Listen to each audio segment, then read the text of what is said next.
winds of the world. Welcome. We're so glad you're here, that you're spending Easter here with us. I know there's some of you here today that you got dragged here. Okay? You got bribed here. It was ham. It was a meal. It was chocolate. It was candies. It was eggs. But you're here. And so I relate to that because, when I was younger, my mom did it to me. She used chocolate to get me to come to church. And it worked. Okay? She also used a little bit of guilt. But that's okay as long as I'm here. I identify. Today we're finishing the very last chapter of a 7-part series, 7 Mile Miracle. And I just want to give a shout out to Elevation Church because they gave us a lot of the material for this series. And it really has ministered to me. And to quote the song, Boys to Men, we've come to the end of the road. Right? I thought about singing it, but no, that wouldn't. Okay? But we've come to the end of the road. But I believe what we've been looking at is these 7 statements that Jesus made from the cross. And as you know, last words carry weight. And these were Jesus' last words before he crossed over from death to eternal life. And these are the words that we looked at 7 weeks ago. We started out with forgiveness, where Jesus said from the cross, "Forgive them, Father, for they know not what they're doing." And he leads us into how to have great relationships and to let things go and forgive people when they are in the moment sinning against us and hurting us. So Jesus has been a tremendous inspiration on the cross. The second we looked at salvation is he looked at the thief on the cross, and he said to him, "Today you'll be with me in paradise." In that moment, Jesus is giving salvation to a criminal. And there's hope through Jesus. And then the third statement we looked at is relationship, where Jesus turned to his mom and said, "Mom, I want to make sure the best person, a follower of Jesus, is going to be your son and take care of you." And he said to Mary, "Look at John. This is your son now. John, this is your mom. I want you to take care of her, and I want you to take care of him." Relationship. And then we looked at abandonment, when Jesus was feeling the weight of our sin, the weight of our shame. And he said, "Father, why have you abandoned me?" Abandonment, distress, and last week we looked at triumph. Triumph, finish it. How many of you worked on finishing it this past week? Finishing it. Okay, still some stuff to finish. I get it. And today we're going to look at the very last statement that Jesus made when he was dying on the cross. His last words.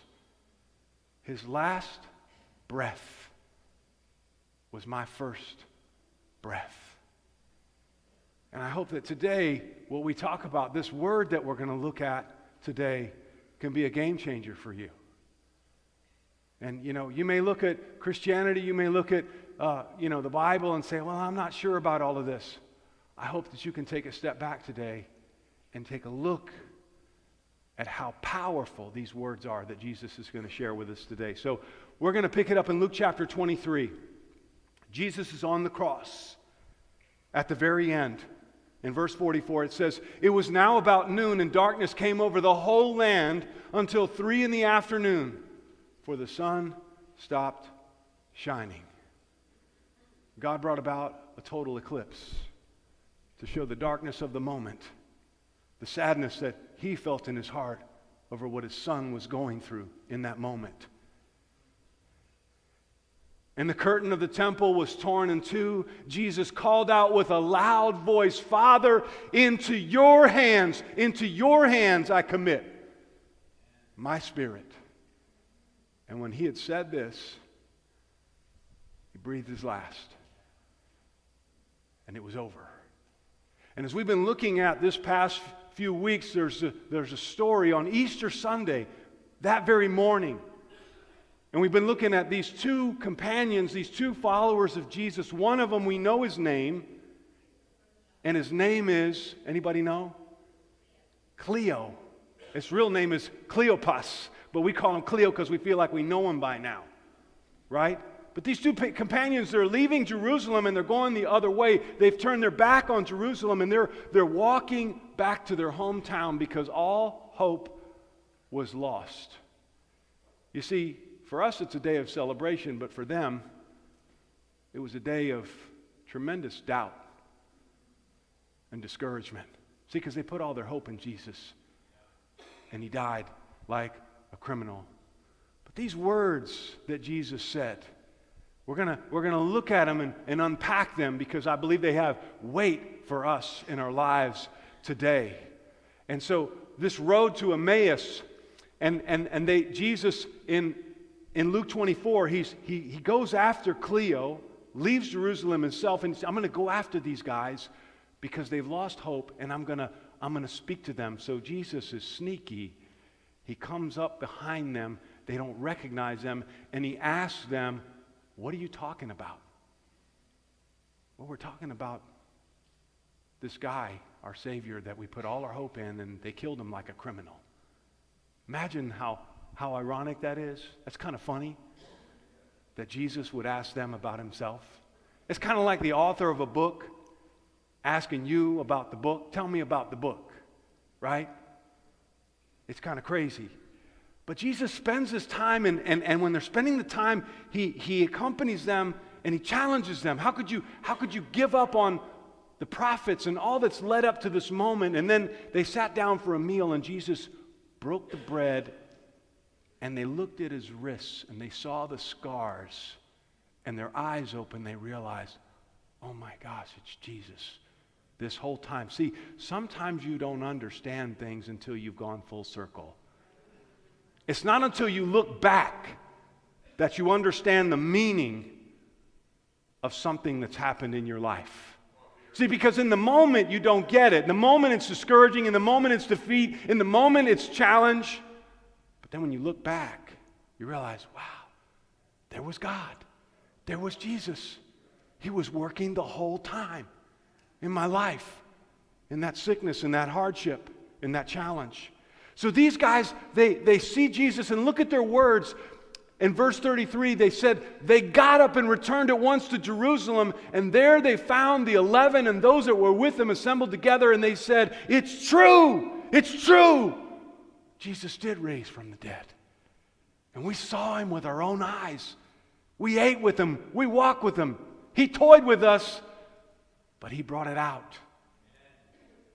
And now we're believers in the resurrection. And this is so powerful because really we call this the 7-mile journey, but really, you know what it was? 14-mile journey. Because it was on the return trip that things started to change. That everything started to change for them. And they went on to say, the Lord has risen and has appeared to Simon. Then the two told of what had happened on the way and how Jesus was recognized by them. And they describe it, when he broke the bread, we knew. We knew. See, because they saw the scars of what Jesus went through for them. And so today, we're going to go on a little trip.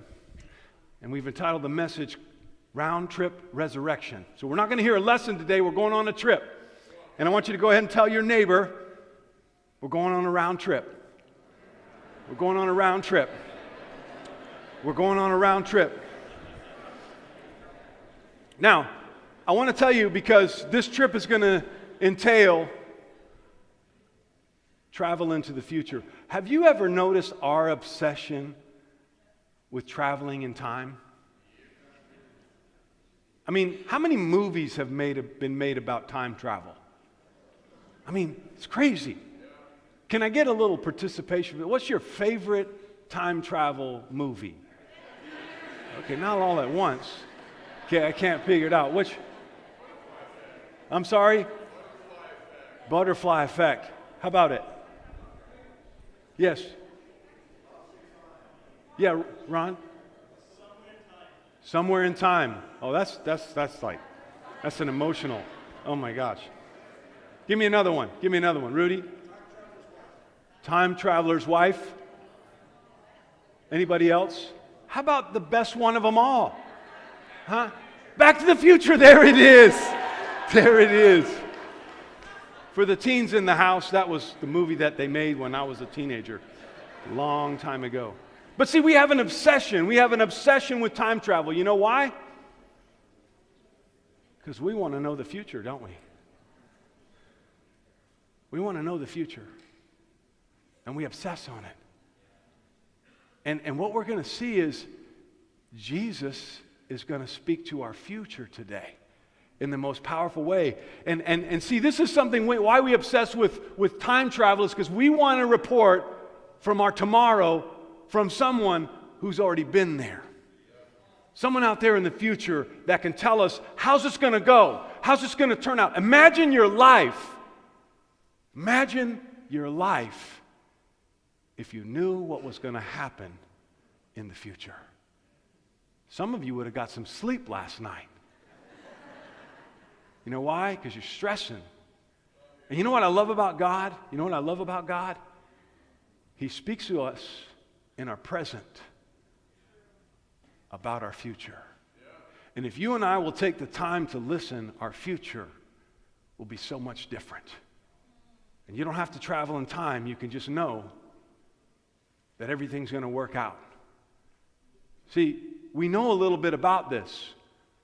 Later on this week, I'm going to be traveling to see my parents, 91 and 88 years old, in Florida. Here's the interesting thing: I haven't left yet, but I've got a return ticket. I haven't even got on the plane to go yet, and I've got a ticket for a return flight. See, that's what Jesus wants to assure us of today. Today, if you'll put your faith and your trust in Him, He will give you a return ticket, not back to California, but to eternal life. And that's what's so powerful about Easter. See, we want to know the future, but if my future is in God's hands, everything else is going to work out. I can go through it differently. So we're going to look at this whole idea. And here, when Jesus was talking with Cleo and his companion, I want you to look at what their conversation was. This was on the first 7 miles. He asked them, what are you discussing together as you walk along? And they stood still and their faces were downcast. This is Easter morning and they're struggling and they're discouraged. And so what did they tell him? What did they tell him? They tell him the chief priests and our rulers handed him over to be sentenced to death and to crucify him. So they're describing what happened to Jesus. And what happened to Jesus was Judas was the first one. He handed Jesus over to the Sanhedrin. And the Sanhedrin handed Jesus over to Caiaphas, the high priest. And Caiaphas, the high priest, handed Jesus over to Pilate, the governor of Rome. And Pilate, the governor of Rome, handed Jesus over to Herod, the king of Judea. And Herod made fun of Jesus and sported with him and said there's no reason to kill him. So Herod handed him back over to Pilate. And Pilate handed Jesus over to be crucified to the soldiers. This phrase here, handed him over. I want us to look at it because, the Bible, the New Testament wasn't written in English. It was written, I got to see my teens over here. It was written in Greek. It was written in Greek. And this word, handed over in Greek, I want you to say it with me, paradidomi. Paradidomi. Say it to your neighbor because they didn't get it. Paradidomi. Paradidomi. Paradidomi. And this word literally means to give into the hands of another. To give into the hands of another. To give over one's power or use, to hand it over until the appropriate time. And see, what Cleo was describing, Jesus was handed over. He was handed over. And it's very powerful because we see in this word, he says, we had hoped that he was the one. We hoped that he was the one and that he was going to redeem Israel. We thought he was going to be the one to fix it. Anybody relate to that? I thought it was going to work out. I thought things were going to change. I thought when I gave my life to God that everything was going to just work its way out. I thought the crisis would end. I thought my marriage would get better. See, and this is sometimes how God's going to work, is he's not going to give you the answer right away. We'd hoped that he was going to be the one. He was going to redeem Israel. And what is more, it is the third day since all of this took place. See, even they knew. Even they knew. And here's the thing. The timing. They walked out of Jerusalem. They walked out of Jerusalem on the third day. And they heard a report, and we're going to see it in a minute, but if I were to evaluate the situation, because I don't know if you know this, but Jesus told the future many times over. All four Gospels, Jesus mentions, look at what he mentions. All four Gospels, Jesus said this many times. He said, the Son of Man must suffer many things and be rejected into the hands of the elders and the chief priests and the teachers of the law. And he must be killed. And on the third day, what's going to happen? He'll be raised to life. Jesus is telling his own future. See, what I don't get is the timing. They were told beforehand many times that he had to go through this, that it was going to go like this. And then on the third day, why would you leave Jerusalem on the third day? I'll tell you why. See, because when you're discouraged, everything else that you've heard before doesn't matter. It's all about right now. It's in that moment. See, because when you're discouraged, when you've lost hope, you can't remember what was said. You can't remember the things that people told you that it's going to work out. You know, when your mom told you when you were a kid, it's going to get better, you don't hear that. When you're in the moment, you don't hear that. So they left. Because they lost all hope. And then they go on to say, in addition, now here's them telling Cleo and his companion, they're telling Jesus this. In addition, some of our women amazed us. Can I get a shout out for the women? You know, here's the thing. Do you know who was the first ones to see Jesus risen from the dead? It wasn't a man. Wasn't a man. And this is Jesus' way of saying, hey, I believe, and I think women are awesome. So they're going to be the first. They're going to be the first. And so they're telling the story. They went to the tomb early this morning. It happened today. They went to the tomb this morning, and they didn't see his body. The tomb was empty. And they came and told us what they had seen. They had seen a vision of angels that said he was alive. Now, wouldn't this give you pause? To go, you know what? Maybe we should get a room for one more night. Maybe we should stay in Jerusalem one more night just to see how this plays out. Because something's going on. Number one, Jesus told us that he was going to die this way. And then on the third day, he was going to be raised. And then they got this situation with the women. But nobody believes women, right? Nobody believes women. Well, maybe you should start believing the women from today, right? Because they were right. They were right. And so Jesus, after this point, he reveals himself. He reveals himself to Cleo and his friends, and he also reveals himself. He reveals himself to Peter and the other apostles. I mean, he sneaks up on them. They're in a room locked up, and he just shows up. Peace be with you. And they were scared. I mean, Jesus has a habit of doing this, that he's going to sneak up on you. One time, Peter and the other apostles were on a boat in the middle of the night in the Sea of Galilee, and Jesus snuck up on them, walking on the water. And they thought he was a ghost, and he said, chill, peace be with you. It is I. See, Jesus had that and you got to understand, when you try to put God in your box, when you try to put Jesus in your box, it's not going to work out. How did Jesus show up? He showed up in a poor village of a poor family, and he was born in a manger. How sneaky is that? I mean, he doesn't work the way you and I think he should. And see, in the same way, when Jesus died on the cross, everybody thought it was defeat. But in reality, it was triumph.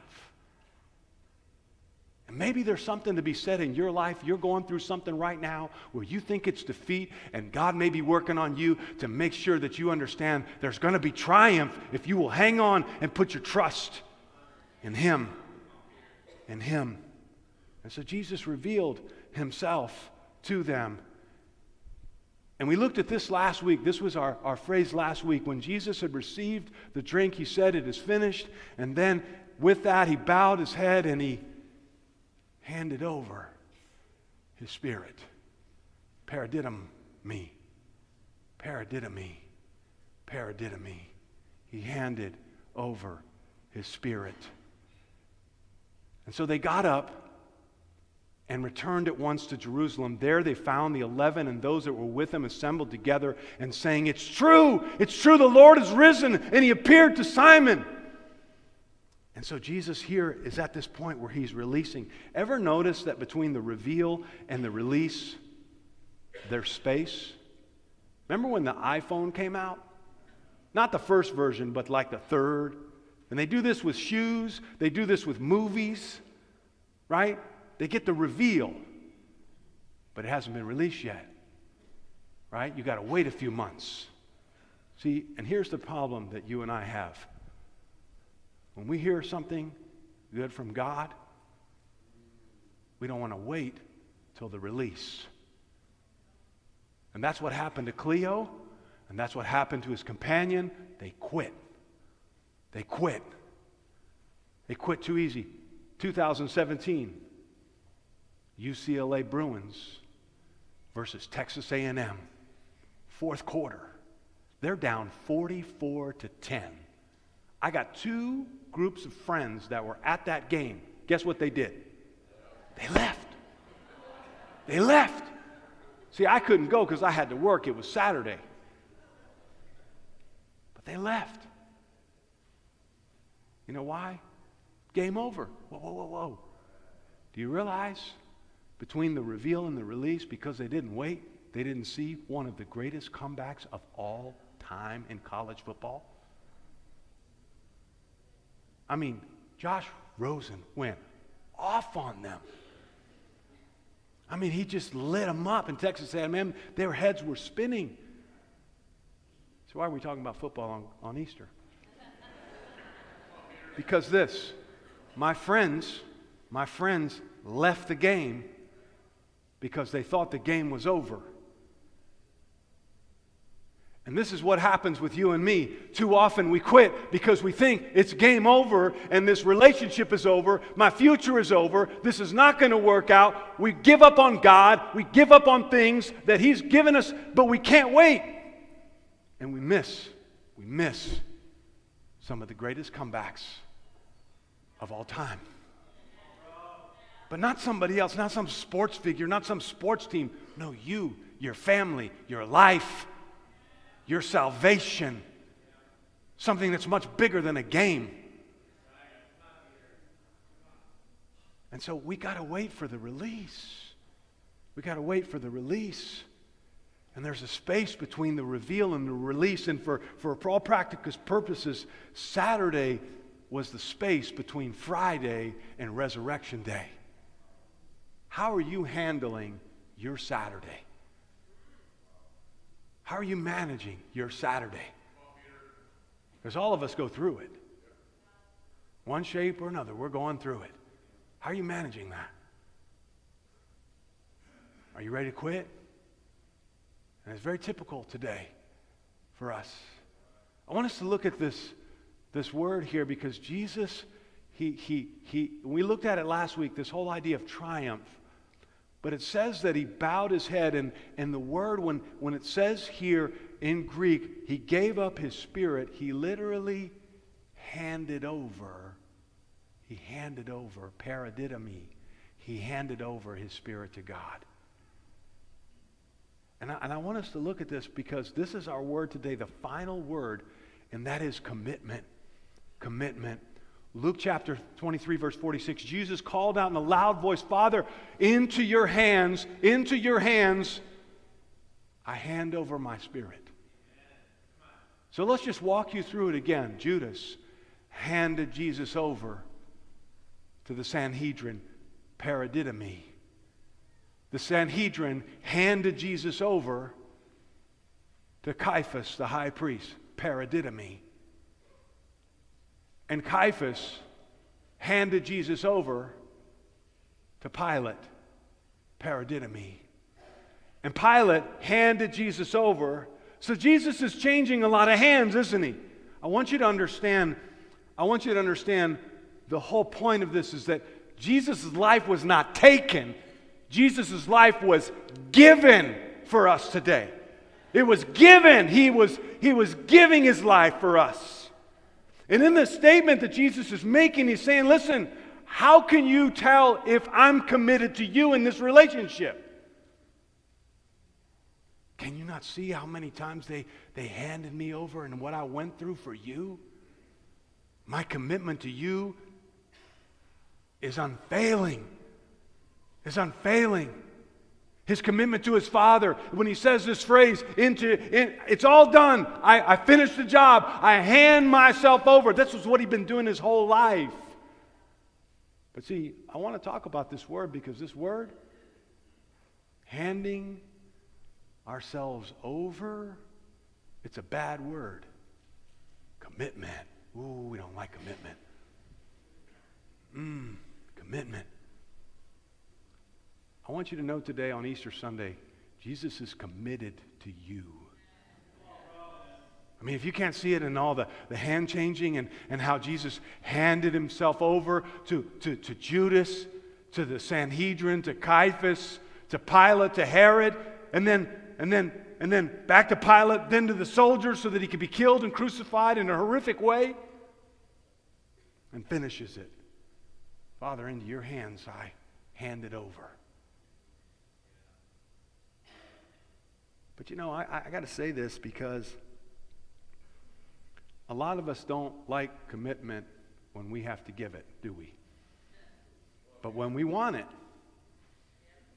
I asked some of our singles this morning, hey, what are you looking for in a relationship? First answer, commitment. Friends, you got friends in school? What are you looking for in your friends? Are you going to be there when I'm down, when I need you? Or are you a fair weather friend? Huh? When you buy a car, got some people here who used to be in the car dealership business long, long time ago, right? When you buy a car, what are you looking for in the dealership? Commitment, right? We want commitment. When we see a couple getting married and they make their vows, what do those vows mean? They just words? No, let me tell you, the girl with the ring, you know what she wants? You better back up what you said. Okay? Because I want commitment in this relationship. Right?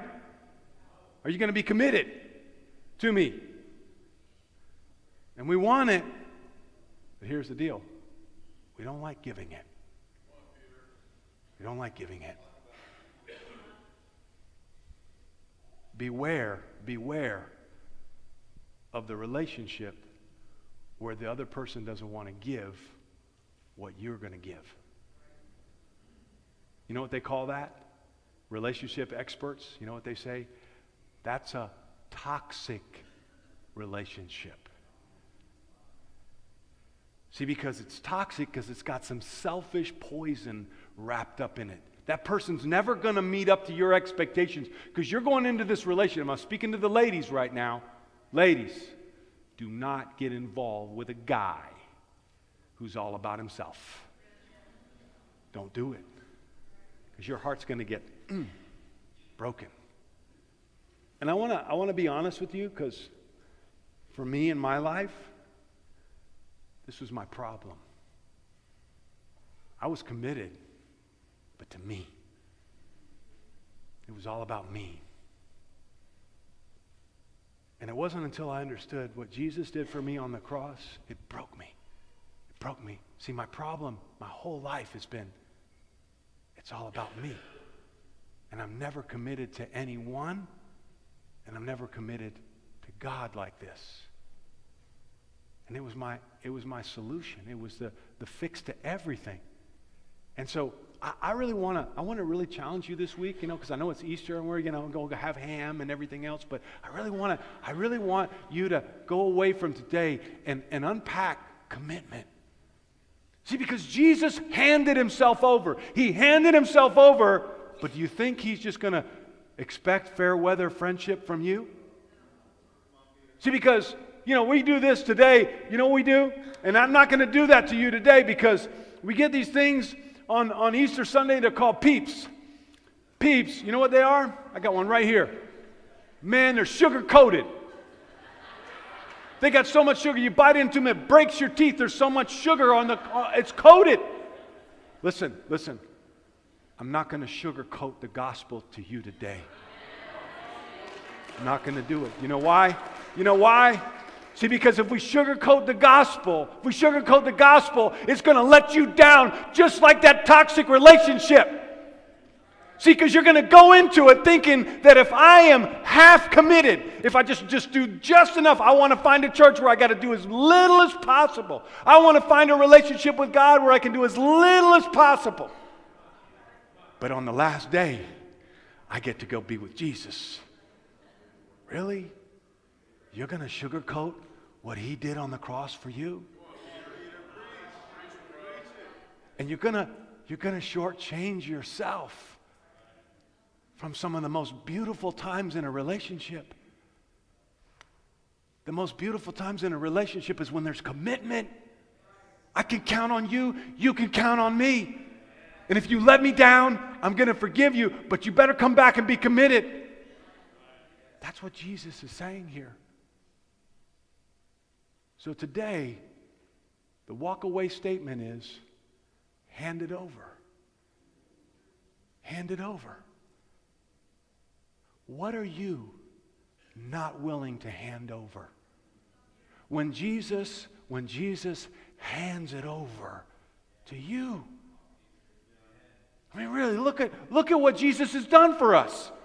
He's handed it over. I'm giving you the keys. And I can just imagine the conversation. I can imagine the conversation on Easter Sunday. And Jesus comes up out of the grave, and there's the devil. And you know what the devil's doing? He's got some keys in his hands. Revelation 19, verse 10. The devil's holding some keys, and Jesus says, "What's that in your hand?" It's the keys to death and hell. And Jesus says, on Resurrection Day, hand them over. Hand them over. Hand them over. Hand them over. See, because now I got the keys to life and salvation and hope and forgiveness. Take away all your shame. Hand them over. So Jesus wants to know today, what have you come here today with? Some guilt? Some shame? Some failure? Some defeat? Some hurt? Hand them over. Hand them over. Because I died for all of that. I carried all of that on the cross. But you can't just give a little.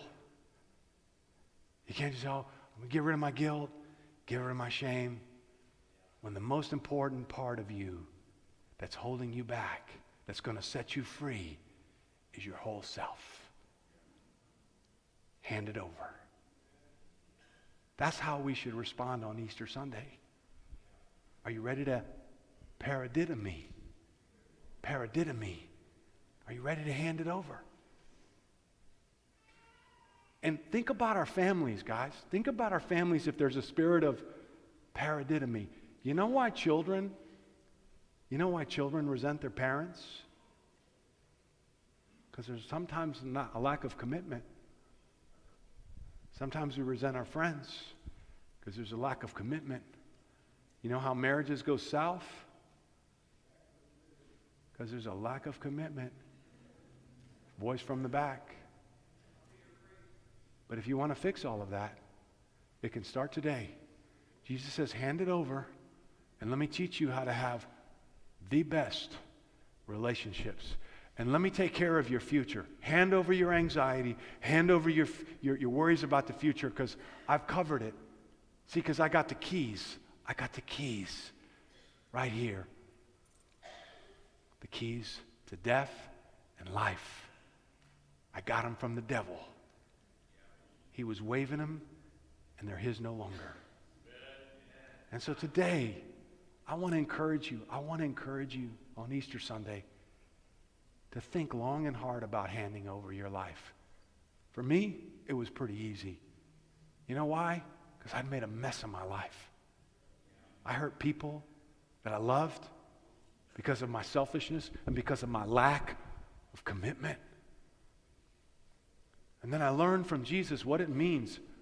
You know, this year I'm gonna celebrate 30 years of marriage.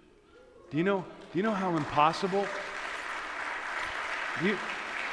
Do you know how impossible that sounded 34 years ago? Because I didn't know what commitment was. But because Jesus handed it over, I could trust him and hand it over. It's changed everything in my life. And so I want to leave you with this idea, with what Paul said. See, for Christ's love, and you could change this word, Christ's love, for Christ's commitment. For Christ's commitment compels us, because we're convinced that one died for all, and therefore all died. Verse 15, he says, and he died for all, so that those who live should no longer do what? They should no longer live for themselves, but for him who died for them and raised again. See, my whole life was raised again because of Christ's commitment and him passing on to me what it means to be committed. See what's missing in our world today? Commitment. First and foremost, to God. And then second, to each other.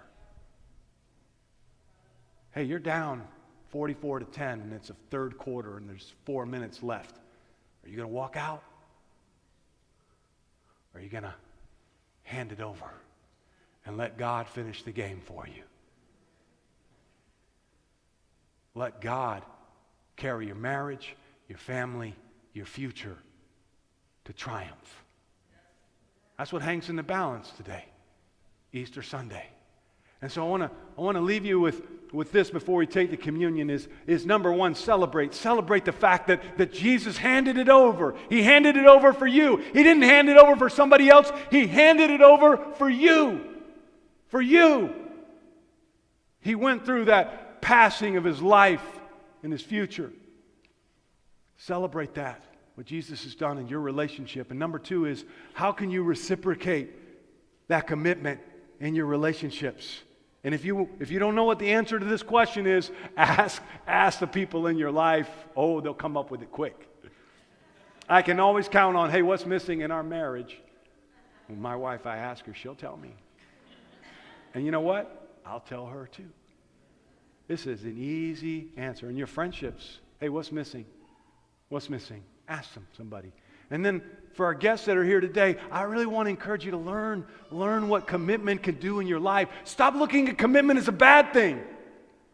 Start understanding what commitment can do, because it can unleash joy, purpose, and faithfulness in your life. And then I got this last point. It has an M in front of it.